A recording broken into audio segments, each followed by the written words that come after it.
Welcome to the Embodied Wisdom Podcast. I really want to get into this idea of the self vows. Okay. That's your thing because I see that it comes up in a lot of your stuff. And I think the idea is so cool. And I think it really sort of cuts to the chase of living your life on purpose and in authenticity. So, can you explain to us what self vows are? That you created this, right? Yes, absolutely. Yeah. Yeah. I want to know all. Yeah, so self vows. Well, let me just give you a little bit of the backstory. So I'm sitting in my office. I'm a little frustrated. This was years ago. Frustrated because I knew it had to be something more than just sex, finances, communication, the reasoning why couples come into my office, and actually even singles as well. But I was focusing on the couples piece. And after days, weeks, now months have passed by, I was even more frustrated because it's just like I read so much stuff, but I knew that that wasn't it. So I probably should have done what I would do like now moving forward, which was to relax and just to let it go. And if it comes, it comes. And that's just kind of how I felt on that particular day. Well, the next morning I woke up and it was like in the wee hours of the morning, I sat straight up in my bed because I knew exactly what the common denominator was. And that was is that most of these couples had not taken their self vows. So think about it. When I say vows, I mean the traditional vows. That's what I'm speaking of. So say, for example, to have and to hold from this day forward. So most people don't have everything about themselves. I don't mean don't change, but I mean accept everything about you. It is what it is. This is who I am in this moment. I'm not trying to not own it or not be accountable. Yes, I need to do better, but this is where I am right now. And so a lot of people don't have that about themselves. They're always looking for the other person to validate those things that they are very insecure about, which puts a lot of responsibility on their partner to hold, to support. If I'm not my greatest cheerleader and I'm always looking for you to tell me I'm doing a great job, go girl, that's good, you're amazing, you're fabulous, all these wonderful things that, yes, they sound great and I welcome them. However, when it comes to me being my greatest cheerleader, me knowing that I'm not trying to sit at everybody's table. I create tables. I'm not trying to look at everybody's blueprint. I create blueprints. So that's me being a cheerleader for me. That's trusting me. I bet on myself and I really don't gamble. I'm too cheap to gamble. But when it comes to betting on me, I am willing to go just, the long road that I have been on. I'm willing to commit to that because it's me, right? And then that last part from this day forward, a lot of times we can't let the past go. We keep looking in the rearview mirror and we don't look the biggest window in the car. We don't continue to look at the windshield. We don't look at that, but we just keep turning around, looking what has happened in the past, and then we keep bringing it back. And see, we as women, especially those of us that have that methodical, calculated side to us, we can tell you 20 years ago what you said, what you had on, what you were watching on TV. We can literally recount it and bring it back up to you, right? So that's me stirring in the past, where if I'm moving forward and I know how to do that for myself, I'm not going to show up in a relationship that when we disagree, that I can't let it go. I can't forgive. I can't move forward. So that's just literally one vow. And that's what I started to work on is breaking down those vows in a very, very unique way. And I know it sounded a little crazy, and people wouldn't understand it right away. But now they do and they get it. And it's so many people that not only do they take their self outs one time, but they end up taking it over and over and over again because you evolve. You're at different places in your life. So your vows may mean something 5 years from now than they mean like right now. So that's basically the bottom line, the foundation of what the vows are. They are 7 vows, and they're some of the most important vows you'll ever take in your life. I love that. When I embarked on my own healing journey, my marriage, I'd say, was toxic for the majority of our life. And when I started on my healing journey, I had to put my blinders on, and I couldn't look at him. I had to say, listen, I'm going to get myself right. I'm going to heal myself. I'm going to and wherever you go and whatever you do, that's on you, right?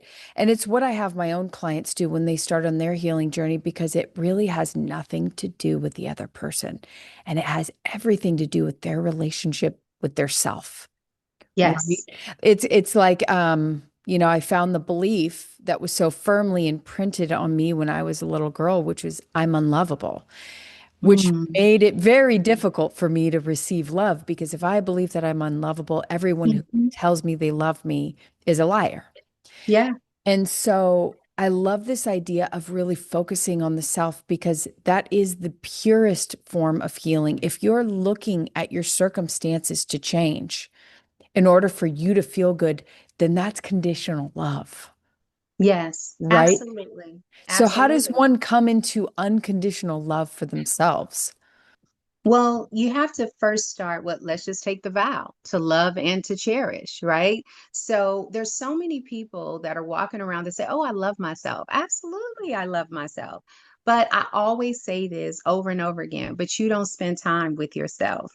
You look to other people for them to be your company and your happiness. It's just like you don't even know really what you like and what brings you joy and what sets your soul on fire, because you really don't spend time with yourself. Or maybe you're one that avoids conflict, right? So you're going to avoid everything that's tough about you, that you need to have those tough conversations with yourself.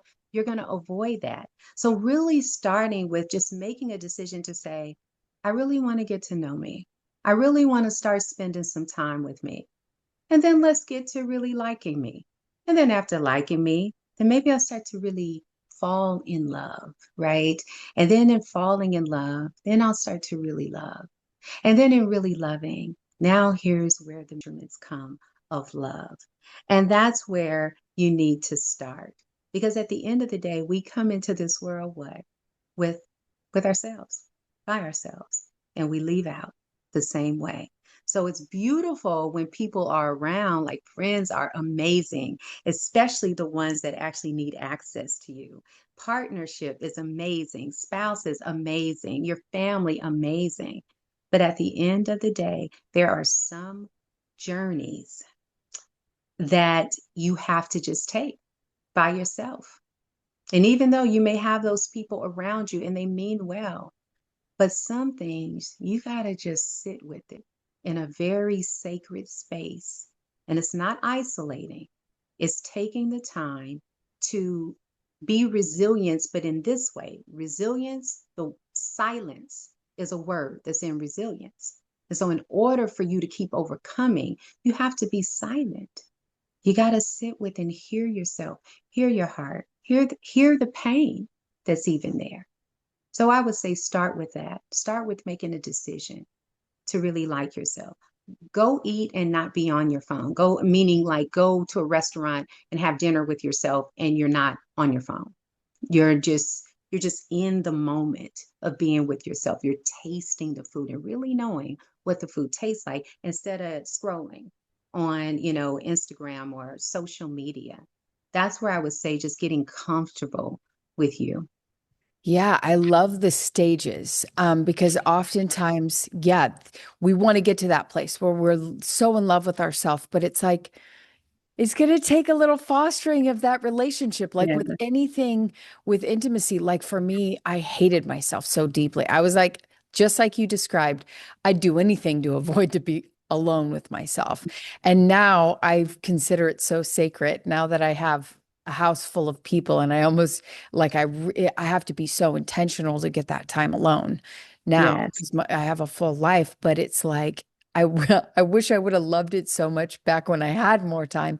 But just the idea of like the steps to it, like start with just listening, opening up, maybe like and then let it grow into something more and then more. I love the way that you put that because it makes it sound a lot more flow. Like Yeah. you're not just going to full on fall in love with yourself Yeah. today if you've been Yeah. hating on yourself in your thought life for Hmm. for your entire 40 years or whatever. And so Absolutely. moment by moment. And then what I like to do with my clients is like, okay, if you are loving yourself, if you are being your own best friend, if you are treasuring yourself, what are you going to do for yourself on a daily basis? Absolutely. You bring up a good point because it was at one time in my life, I was dating someone and I had said so many times what my favorite flower was. And it wasn't roses, even though I love different types of roses, like unique ones, but that's not my favorite flower. So, and he continued to keep buying me roses. And I would get so disappointed. I'm like, I told you what my favorite flower is. Thank you. This is really nice, but you keep buying me roses, and that's not really my favorite flower, you know? Can you buy me my favorite flower? And he never did it. He just continued to buy what he wanted to buy me, right? So he wasn't really listening. It wasn't about connecting to my love language and loving me the way that I needed. He wanted to love me the way he wanted to love me. And so at that point, I realized, I said, why am I waiting for him to buy me my favorite flowers? Why am I not Um, doing that for myself? If I want them so bad, why do I wait and then I get disappointed when they don't buy me or when he doesn't buy me the flower that I really love, right? I'm like, mhm. you listen to you. So if you listen to you, then why are you not doing it? We literally teach people how to treat us, right? So if I'm not doing that for myself, why would I expect him to do it? And maybe he was just a selfish person that's like, I don't care what you like. I want to buy you what I want to buy you. And it really didn't matter in the first place, right? But I don't need to communicate that to me. And since then, that's been years and years ago, I've been buying myself flowers like on a weekly basis. I'm Which always buying flower? myself flowers, peonies.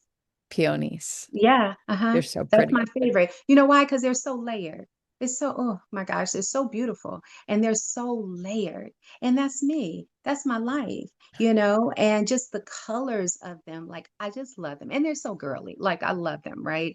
But I do that for myself because that's my special thing that I do. So when other people buy me flowers, because I love flowers, but that's my special intimate thing. That's my self intimacy with me, you know? Mm, So I don't look to anybody else to do that for me. That's a Michelle thing. It's between me and my authentic self, you know, and I all the love other that.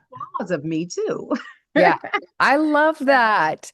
And speaking of Michelle, I want to know her story. Like, how did you get into this? Like, what led you here? What started all this? What led me to the self vows or what led me to this career just altogether? Well, I'm I sorry. guess all of it because it's all in the same. Well, I always say, most of us healers, I put it in Mhm. parentheses because we're not really healing anyone, but Mhm. most of us come onto our journey because we needed someone like us at some point. Mhm. Wow, that is a great question.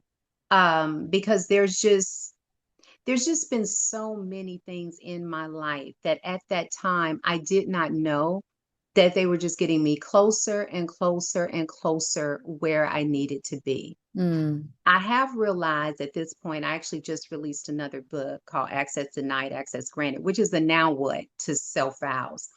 And I have just really realized that I had so many people in my life that didn't need to be there. Or maybe they were in the wrong category. Like maybe they were very intellectually stimulating, but they really could not hold space for me emotionally.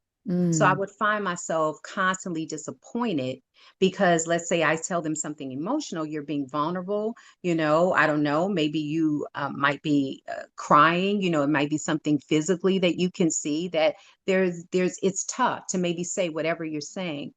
And that person, because all they can really do is connect intellectually to you, they skip right over what you need to say because, first of all, it makes them uncomfortable and they just want to get right back to, you know, whatever we were speaking about, whether it was quantitative yes. or, a strategy or whatever the case may be. And you're going, uh, I just told you something that is really hard for me to do. And I had to think about it and think about it. And then I finally did it. And you literally skipped over it. You didn't even acknowledge what I just said. And so sometimes people can have access to you, but you just keep wanting them to be in a different area in terms of wanting them to be that to you, but they can't because they don't even have the capacity, or maybe they just don't want to. Or then there's some people that don't need access to you at all. So what I realized is that I had a lot of people in my life that I should not have had in my life, or again, that they were in the wrong category. And because of that, they were not connected to my assignment, to my purpose, where I really needed to be. And what ended up happening, it kept detouring me. Like I kept Yes. going on this detour where, and you know it at some point, you know that you should have went right and you went left, and now you're here in this mess and you're thinking, how do I get out of this? Right. And that had happened so many different times in life. And what I realized about myself is it was more important to me in terms of somebody else's greatness. Like I would cheer for you. I would be doing everything because I wanted you to really know how great you were. And I wanted you to reach your full potential, but you didn't want to do it. You didn't want to reach your full potential. You didn't care really about your greatness. You didn't want to own your genius. So I found myself tired because I was doing this for so many. And that was something that led me here because I started to realize what I had been doing for so many different people in my life. It didn't matter who you were, friends, family, a stranger on the street. I will cheerlead for you. And I will put so much energy in it because I didn't want anybody to be brokenhearted and miss their opportunities. And what I realized, the reason why I was working so hard is because I was brokenhearted at some point. So I was really trying to reconcile, my healing and all of that through all of these situations, and you could have told me that like in that moment, I would have said, absolutely not. I am just helping this person to be what they said that they need to be. So I'm just helping them. But honestly, they really didn't want to be that. They just said it because it sounded good. And they also said it because they thought I wanted to hear it. So that's what really led me here is Hmm. really just understanding that things are, if it's not assigned to me, I don't want it. If it's really not on my divine path, I don't want it. And that's how I really feel in this moment. I am a cancer survivor, and I'm actually fighting cancer right now. So I have a rare skin cancer, and I was a cancer survivor of cervical cancer. So I understand what it is to go to that dark, dark place of just not believing anything anymore, not really believing in humanity, not having faith, not having any hope, and then having people around you that you have made a choice to give access to that are literally taking your good energy because they are energy drainers. So while I think that I'm helping, they're more intentional about taking. And so I say all of that to say that that journey has led me here. This is this is the most truthful, vulnerable, um, real place that I've ever been in my entire life. I mean, and it's not just age. Sometimes I think, oh, I'm 53, so it's it's age. You're getting wiser. But it's not just age. It's really having these moments of truth that you're like, wow, this is how I've grown, but this is some of the things that have been not so good to be, where you have given access to. Yeah, it So sounds to me like a reciprocity thing. yes, it It's is. like energy is it's like it's ebb and flows. It's like the in breath and out breath, right? It Yes. can't be just all in and it can't be all out. It's gotta flow. You have to allow your energy to go out with love and come Yeah. in with love. And I had to Yeah. learn that for myself too, especially when I started working with clients and I started to notice so much of my energy was going to my clients. First of all, they're paying me. So there's that reciprocity there. But I was giving myself in those ways to other people. And what I had to do is stop doing that. Yeah. One, they didn't appreciate it. Not like my Hmm. clients, they didn't pay me for it. And two, it was stripping me of what I needed for the people who saw my value and paid Yeah. me for it. And so Absolutely. I went through that time too. And I literally had to make space between those people that I love so much. You know, we're givers. You, Hmm. Michelle, you have a big, juicy heart, and you're like, oh, I got all this love to give. But Michelle gets to get love too. And And if you have those to give that love people, back to yourself. yeah, You know what I yes. mean? And Yeah. that too, and that too. But meaning that, oftentimes, like for me, I had a major savior complex. Hmm. Oh, here, come here, let me save you, right? Hmm. But meanwhile, no one was coming for me. So, Hmm. like you said, I had to save myself. And part of that is just like you said, making space between those who aren't pouring into your cup. Yes, absolutely. And Yeah. that doesn't mean that you don't, because I think innately you are going to pour. That is just who you are. And that's just what it is. And that's a beautiful thing because, um, having that energy in the world, especially in this moment in time, is needed and it's Yeah. amazing. However, I just think that when it comes to self, especially when you are fighting an illness, right? Yeah. I need all the love and positivity that I can give me. I know how to give that out to everyone else, but I have to be intentional about giving that to me. I have to put on my calendar every single day, even if it's just an hour. That's my time. That's my self care. It doesn't matter what I'm doing. It could just be that I'm just sitting there looking at the wall and just needing just to not think about really anything. Whatever that is, I need to do that for myself. I need to, when you wake up in the morning, 5 minutes of prayer, gratitude prayer, or thankfulness, or whatever it is, 5 minutes of being intentional. Don't get too many intentions. Just write 1 to 3 intentions because remember, you're being intentional about that day. So if you want peace, then don't take the phone call of someone that you know is not going to bring you peace. That's about being intentional. And then the other 5 is about really stretching, just waking up and saying, yes, I'm alive. Every part of my body is alive. Even if you're in pain, you're still alive. And that's what I have to continue to think about. It's okay, yeah, I'm in pain. I don't feel that well. I've been through a lot in my body.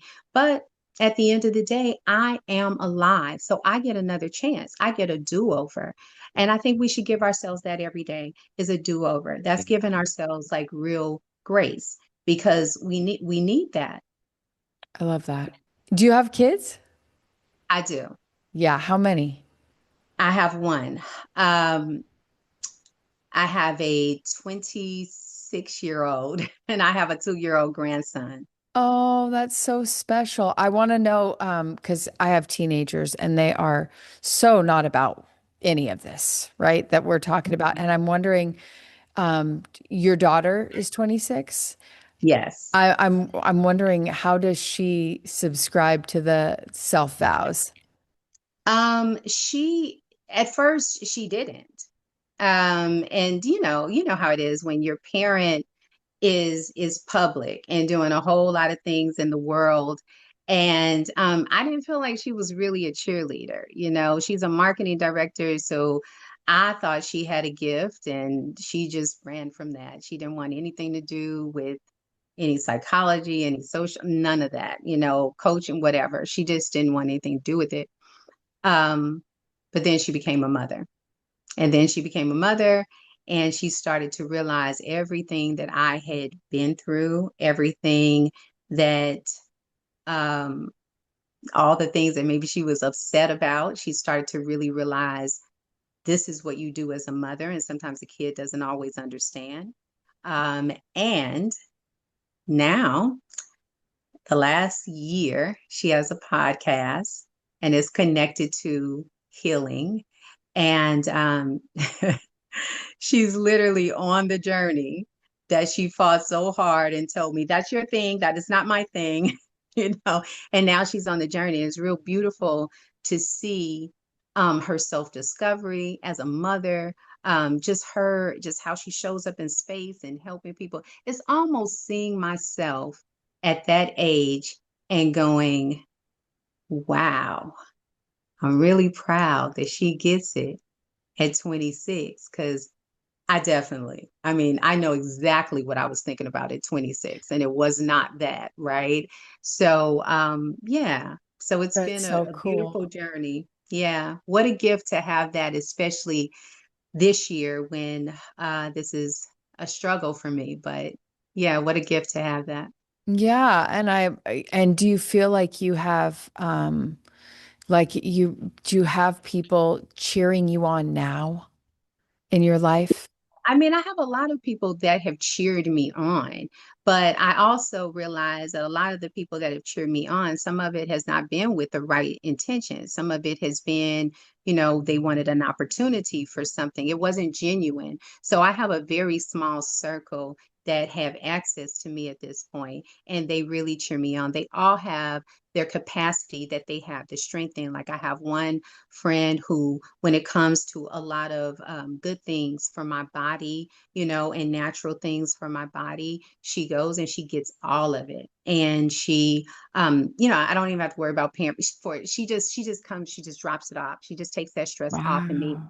And then I have another friend who is very spiritual. And so she's always, either if she's not praying for me, she's like, hey, let's go to a sound bath, let's do meditation, or she'll bring it to me. So that's a good fan. Then I have another friend who I've known for like 17 years, and she brings me to laughs, even if it's laughing and then just getting our pajamas and just kind of just being there, almost like an older slumber party, and she brings that. And then I have my best friend that I've known since I was 4 years old, and she brings um me the mirror of growth, because she's been there this entire time. So she keeps me connected to how much I've grown and how much I've been through and came through. Mm. And so that's the beauty of longevity. Um, I lost my father. He was like 53. He had a massive heart attack. Very surprising because he played semi-pro tennis. So having her still in my life, some of the memories that I maybe forget, she will bring those memories up to me. And it's so comforting. Things about my dad that she remembers. Thank God I still have my mother. So that's like my circle. And of course, I don't want to forget my mother. When I just had my last surgery, when I couldn't walk, when I couldn't feed myself, um, I'm so independent, and not being able to do any of that. And my mother, who is 76, took care of me like she did when I first came into this world and Mm. had to be in the hospital for 2 months. And she came Mm. every single day. It's so funny how I felt like I literally had just kind of went all the way back to that space.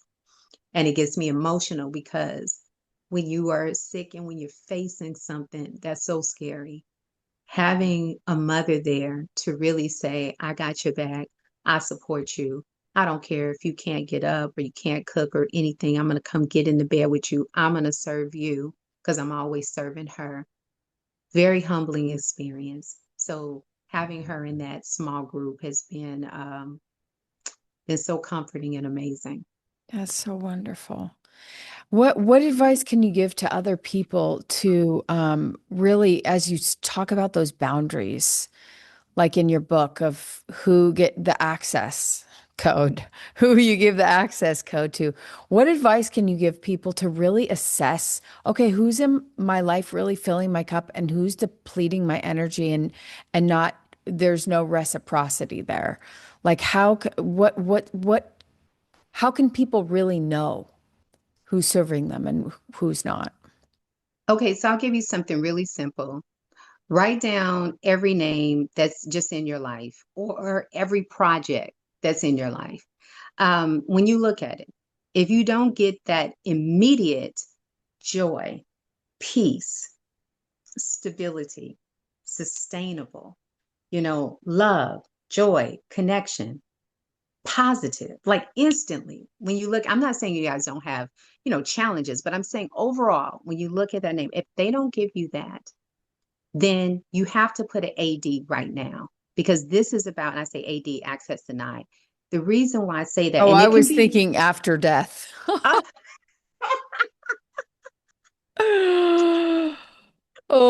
my Oh. gosh. Oh, I'm gonna have to process that the rest of the day. That was good. So yeah, so no, like access denied. And I say that because sometimes in certain seasons, it doesn't mean that I may not catch you on the other season, but right now, if you don't give me that, because it's so important about my space and my time, I have to put an access denied. That's for projects or anything. Sometimes it might be a person is access denied in that particular category, like maybe emotionally, but really they're still like, you're still very connected, like I said, intellectually, or maybe it's physically, maybe they really care about your health, and you can talk about all of these, health conversations, nutrition, go exercise, whatever, but they may not be in the emotional space. So that's the first thing you do, is just go through that list. And then that will let you know how many things you have that you've given access to that actually you need to deny that access. And so the second part of that is access granted. You will not be able to align with access granted until you actually deny access in every area that you need to deny it in. And that will put you in alignment with access granted. It's very, very important. If people would do that like right now, especially when they're younger, you Oh, save yeah. yourself so many heartbreaks, heartaches, all of that. So I would just say do that. That's the simplest way to get started, to access denied, access granted. And of course, I would say also too is that consider doing your self vows first. Go through that journey, Mm. because you really need to tap in with self. Because if you're not self-aware, it's going to be pretty tough for you to go through the access denied, access granted. You're going to find every excuse on why you do not want to say AD to that particular thing. So that's what I would say. I would say just start there. I love that. Yeah, because what I notice about people is they're very unaware of who they are and what they want. Like you ask them quite simply when I start working with someone, I ask them what they want, and you would the look on their face, like, what do I want? Like they don't know. They don't know what they want. The average person has no clue what they really want. So I love starting with the self vows, and committing to themselves because I mean, man, that if I would have done that when I was your daughter's age, Yeah. If oh, I would have done that when I was her age. yeah, yeah. Yeah, So, but speaking of that, I do want to say that I'm really proud of now, because I've listened to people that have really connected to the self vows, is that we now have the self vows for teens. We have the self vows littles for the littles, because that was inspired by my 2.5-year-old grandson. And then we had the vows, which was for couples. That was what I actually started with, was the vows, which was for couples. It seems like it should have been the other way around, but it just didn't work out that way. The self vows actually came after that.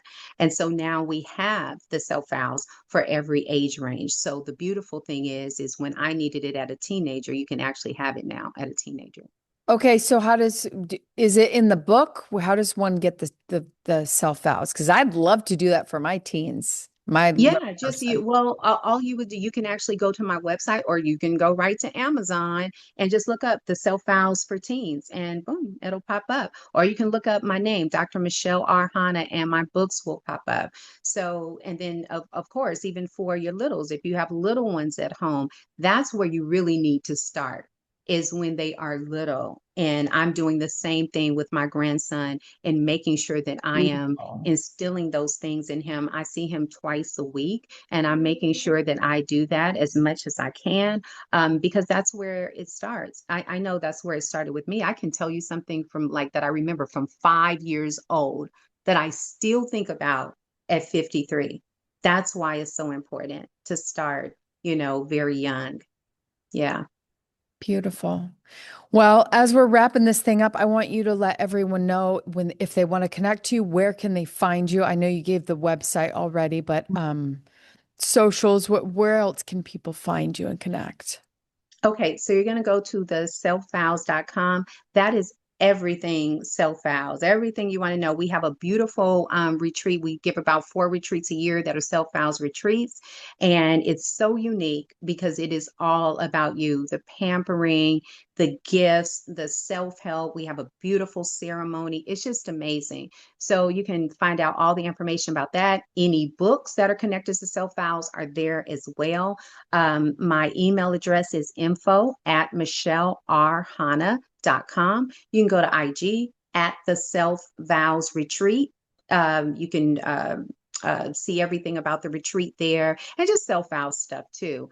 And you can also follow me on my personal Michelle_R_Hanna, and that is on Instagram as well.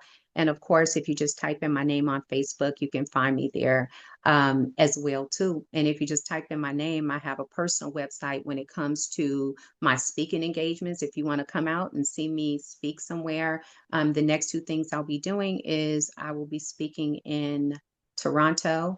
And then I'm so happy about this one. I'll be speaking in Dubai because I've been really wanting to go. So I will be there as well too. So that's what I have going Do on. you ever rest? Oh, speaking of rest, I have to say this one thing. Rest is something that literally strangers were walking up to me off of the street, especially when I was in Paris. They were like, Madame, you need to rest. I was thinking, that's weird. Like, they don't know me. Why are they telling me rest? And I'm like, no, I'm getting more sleep now. That's what I'm thinking. And I kept getting this message over and over again. My friend came all the way to Venice, all the way from California to Venice to look me in my face and say, friend, you really need to rest. So I found out I didn't know how to rest. So I'm learning. I'm learning how to rest. I'm learning how to rest my heart, my mind, my body. It's not just about getting enough sleep. It's about really resting. Yeah. And not doing so much, it's Yes. the only reason why we do is because we think that's how we get our value and self-worth Mhm. from. And it's like, no, you're worthy just because you exist. Yeah. You're Or we here. don't want to be lazy or we don't want to feel guilty Yeah. because we're not doing anything, but we had it backwards. That was Yeah. not, that was not what we should have been taught. Rest is so important. It's rest is so important just to be better in the world, just to be a better person in the world, just to show up better, to even show up for me better. I realize I need to rest. Yeah. Mhm. Yes, I see that for you.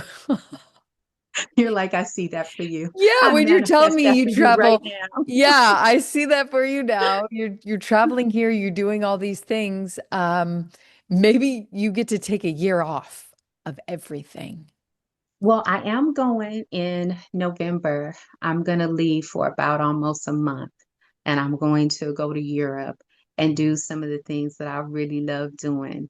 And so that is definitely a start for me because you could not have said to me a year ago that I would take off a month, but I welcome it because I need it. I just want to do life differently now.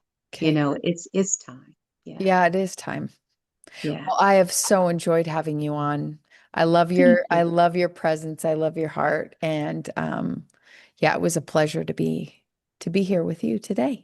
Thank you. It was a pleasure to be here too. I always say that there are a few interviews that I do. If you can move me to tears with questioning or just the space, I always say, you are pretty special. Because when you do so many interviews, I mean, you're being real, you're being authentic, but there's just some interviews that touch you so deep that it moves you to just what the authentic space of that moment is. So this has been great. Yeah, and I love to dig. I love to Yes. dig because it's like the story is really what people need to hear. Yeah. They think they're stuck in their pain. Yeah. And pain was really my motivator to do what I do now. And I know it's yours too. Yeah. And so it's like when people hear like, yeah, you're in pain, but you don't have to stay there. Yeah, And you absolutely. can totally and absolutely utilize that pain to create something so beautiful in a life you Mm, absolutely love. And yes, absolutely. yeah, But so that's my sometimes a belief. person on the opposite end, like, so even for you, like if you're on the opposite end, right? And then the person is, you're used to doing the digging, but the other person is doing the digging. It moves you to a space of, wow, I didn't know, I didn't know she was going to ask that. And then you have to really think about it because you're so used to being on the other side of it. And you're the one that's asking all the powerful questions. And then when those powerful questions come back at you, maybe you haven't asked yourself that lately. And but it's all good because it was meant. I needed to think about those things. So thank Hmm. you for that. I appreciate it. Yeah, no problem.